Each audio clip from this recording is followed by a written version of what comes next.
سلطان غیاث الدین بلبن کے عہد میں سیدی مولا رحمۃ اللہ علیہ نام ایک درویش دہلی میں وارد ہوئے اور اپنی جود و سخا و فیض عام کی بدولت دیکھتے ہی دیکھتے مرجع خلائق بن گئے۔ اپنی قیامگاہ کے دروازے کے سامنے میدان میں انہوں نے ایک وسیع خانقاہ تعمیر کرائی جو شاہی مہمان خانے پر بھی سبقت لے گئی۔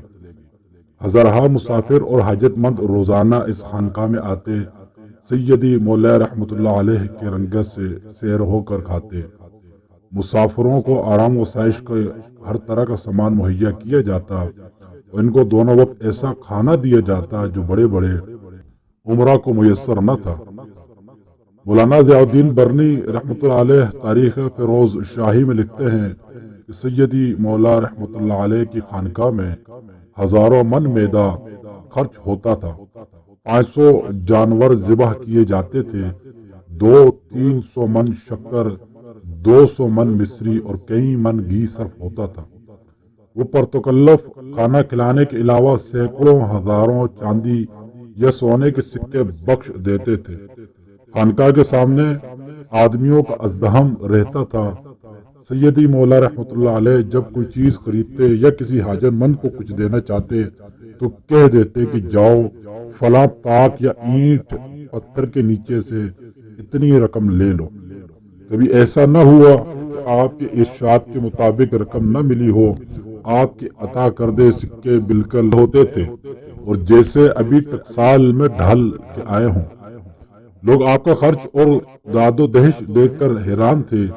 ان میں مشہور ہو گیا تھا کہ سیدی مولا رحمۃ اللہ علیہ علم کیمیا کے ماہر ہیں، کیونکہ بظاہر ان کی آمدنی کی کوئی صورت نہ تھی اور نہ ان کے پاس کوئی جاگیر تھی، نہ وہ کسی سے فتوح قبول کرتے تھے۔ ان کا لباس صرف ایک چادر اور جامہ پر مشتمل ہوتا تھا۔ کوئی خادم یا خادمہ ان کے پاس نہ تھا اور نہ وہ کسی نفسانی خواہش میں مبتلا تھے۔ مجاہدہ اور ریاضت بے انتہا کرتے تھے۔ خوراک صرف چاول کی روٹی اور معمولی سالن ہوتا تھا۔ وہ صوم و صلات کے پورے پابند تھے، لیکن عجیب بات تھی کہ لوگوں کے ساتھ مل کر نماز نہیں پڑھتے تھے اور سب عبادات تنہائی بجا لاتے تھے۔ ہو سکتا ہے کوئی شرعی عذر ہو۔ خاندان غلامہ کے بعد جب خلیجیوں کا دور اقتدار شروع ہوا تو سیدی مولا رحمۃ اللہ علیہ کی خانقاہ کا خرچ پہلے سے بھی بڑھ گیا۔ اکثر عمراء و حکام ان کے عقیدت مند ہو گئے، حتیٰ کہ سلطان جلال الدین کا بڑا لڑکا خان خانان بھی ان کا خلقہ ارادت میں داخل ہو گیا۔ وہ اپنے آپ کو سیدی مولا رحمۃ اللہ علیہ کا فرزند کہلانے میں فخر محسوس کرتا تھا۔ غرض سیدی مولا رحمۃ اللہ علیہ کی خانقاہ میں ہر وقت عمرائے ذی اقتدار کا ہجوم رہنے لگا۔ ان کے علاوہ ایسے لوگوں کی آمد و رفت بھی خانقاہ میں بڑھ گئی جو بلبن کے عہد میں بڑے چاو چشم کے مالک تھے۔ انقلاب حکومت کی وجہ سے بے سر و سامان و تہیہ دست ہو گئے۔ یہ لوگ سیدی مولا رحمۃ اللہ علیہ کی داد و دہش سے فیض اٹھاتے اور اکثر رات کو ان کی خانقاہ میں ہی پڑے رہتے تھے۔ سلطان جلال الدین خلیجی کا قاضی القضاء قاضی جلال الدین کشانی تھا۔ وہ ایک چپ زبان اور فتنہ انگیز شخص تھا۔ اس نے سلطان سے نمک حرامی کی اور عہد بلبنی کی امراء کے ساتھ مل کے سیدی مولا رحمۃ اللہ علیہ کو ترغیب دینی شروع کی کہ بادشاہ ظالم ہے، کیا ہی خوب ہو اگر آپ سلطنت کو اس کے پنجہ سے نکال کر خلق خدا کو عدل و انصاف سے شاد کام کریں اور شریعت کی حکومت قائم کریں۔ سیدی مولا رحمۃ اللہ علیہ کو بادشاہت کی آرزو کیا ہوتی؟ لوگ تو بادشاہ سے بڑھ کر ان کی تعظیم و تکریم کرتے تھے۔ انہوں نے بادشاہت کا دعوے دار بننے سے انکار کر دیا، تاہم یہ لوگ ان کی خانقاہ میں بیٹھ کر بادشاہ کے خلاف پخت و پز کرتے رہے۔ ان میں سے چند نے سلطان کے قتل کی سازش کی، لیکن اس کا راز قبل از وقت فاش ہو گیا۔ سلطان نے غضبناک ہو کر سیدی مولا رحمۃ اللہ علیہ، قاضی جلال الدین کشانی اور سیدی مولا رحمۃ اللہ علیہ کے متقیدین خاص کو دربار میں طلب کیا اور ان سے حقیقت حال دریافت کی۔ سب نے اس سازش سے لاعلمی کا اظہار کیا۔ مورخین کا بیان ہے کہ سیدی مولا رحمۃ اللہ علیہ فی الحقیقت اس سازش سے بالکل بے خبر تھے، کیونکہ مفسدوں نے سارا منصوبہ ان سے در پردہ تیار کیا تھا۔ بادشاہ ان کے جواب سے مطمئن نہ ہوا اور حکم دیا کہ آگ کا ایک الاؤ تیار کیا جائے اور یہ لوگ بڑھتی ہوئی آگ میں سے گزریں۔ اگر سچے ہوئے تو آگ ان کا بال بیکا نہ کرے گی۔ جب الاؤ تیار ہو گیا تو سیدی مولا رحمۃ اللہ علیہ فوراً اس میں کودنے کے لیے تیار ہو گئے اور کلمہ طیبہ پڑھتے ہوئے آگ کی طرف بڑھے۔ اس وقت بادشاہ کا دل پسج گیا۔ اس نے علماء سے استفارہ کیا اس بارے میں شریعت کا کیا حکم ہے۔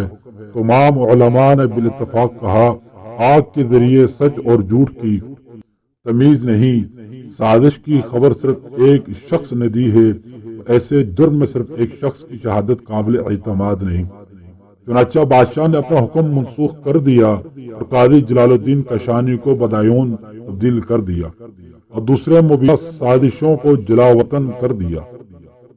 اس کے بعد سیدی مولا رحمۃ اللہ علیہ کو باندھ کر بادشاہ کے سامنے لائے۔ بادشاہ نے ان سے متعدد سوالات کیے۔ سیدی مولا رحمۃ اللہ علیہ نے ہر سوال کا معقول جواب دیا۔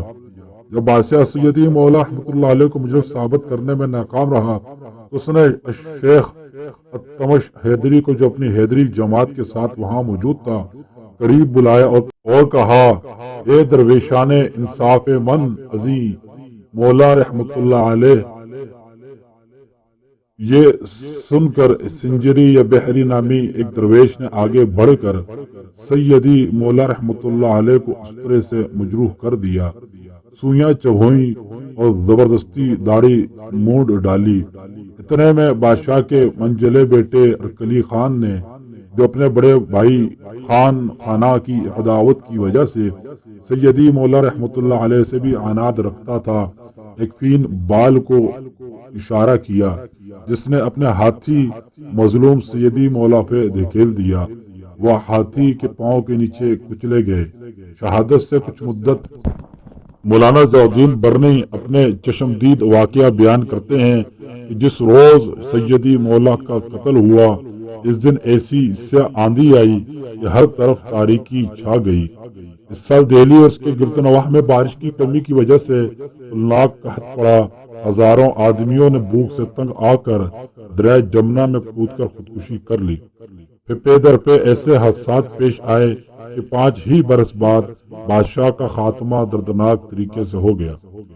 صاحب اخبار الاحیار کا بیان ہے جس دن سیدی مولا رحمۃ اللہ علیہ کا واقعہ شہادت پیش آیا، بے انداز گرد و غبار فضا میں اٹھا جس سے سخت تاریکی چھا گئی۔ ایسا معلوم ہوتا تھا کہ قیامت آ گئی۔ کہتے ہیں سیدی مولا کو قتل کرنے کے بعد بادشاہ بہت پچھتایا، لیکن اب اس کا پچھتانا بے سود تھا۔ ایک مرد خدا کا قتل اسے اور اس کی حکومت کو لے ڈوبا۔ حالات کی عجم ستم ظریفی ہے کہ سلطان جلال الدین خلجی جیسا بادشاہ جو نہایت رحم دل اور فقراء کا عقیدت مند تھا، سیدی مولا جیسے سخی معدن فیض و درویش کے ظالمانہ قتل کا باعث ہوا۔